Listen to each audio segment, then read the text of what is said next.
మీ దగ్గర 50 పైసలు కాయిన్ ఉందా? అయితే ఇంక నుంచి అది చెల్లుతుందనమాట. ఒకవేళ మీ దగ్గర ఉంటే కనుక అది చాలామంది ఏంటంటే ఇప్పటివరకు 50 పైసలు కాయిన్ చెల్లదు కదా అని అనుకుంటారు.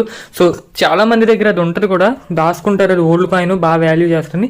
But RBI reserve bank of India అయితే కన్ఫర్మ్ చేసిందనమాట, 50 పైసలు అయితే ఇంక నుంచి చెల్లుతుంది. సో 50 పైసలు చెల్లదని అయితే ఎవరు అనుకోకండి. ఒకవేళ మీ దగ్గర 50 పైసలు ఉంటే షాప్లో ఖర్చు పెట్టండి, షాప్ వాళ్ళకి ఇవ్వండి. షాప్ వాళ్ళు ఎవరైనా తీసుకొచ్చేది. అండ్ ఒకవేళ మీ దగ్గర 50 పైసలు ఎక్కువ ఉంటే దాన్ని తీసుకుని బ్యాంకుకి వెళ్తే ఆ 50 పైసలు కాయిన్ మీరు వాళ్ళకి ఇస్తే వాళ్ళు మీకు క్యాష్ అమౌంట్ కూడా ఇస్తారనమాట. అంటే ఒక 50 పైసలు క్యాష్ ఇవ్వరు, మీ దగ్గర ఎక్కువ ఉంటే ఆ ఎక్కువ మొత్తానికి సరిపోయేంత క్యాష్ మీకు ఇస్తారనమాట బ్యాంక్ వాళ్ళు.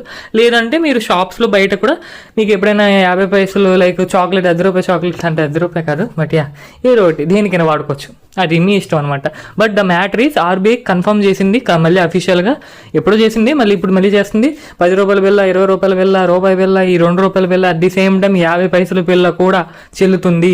అది చెల్లదని అనుకోకండి, దాన్ని ఖర్చు పెట్టండి, దాన్ని వాడండి అని అయితే ఆర్బీఐ ఖచ్చితంగా ఒక నోటీస్ అనేది రిలీజ్ చేసింది అనమాట. సో ఇంక నుంచి 50 పైసల కాయిన్ని యూజ్ చేయడం మొదలు పెట్టండి ఎవరి దగ్గరైనా ఉంటే.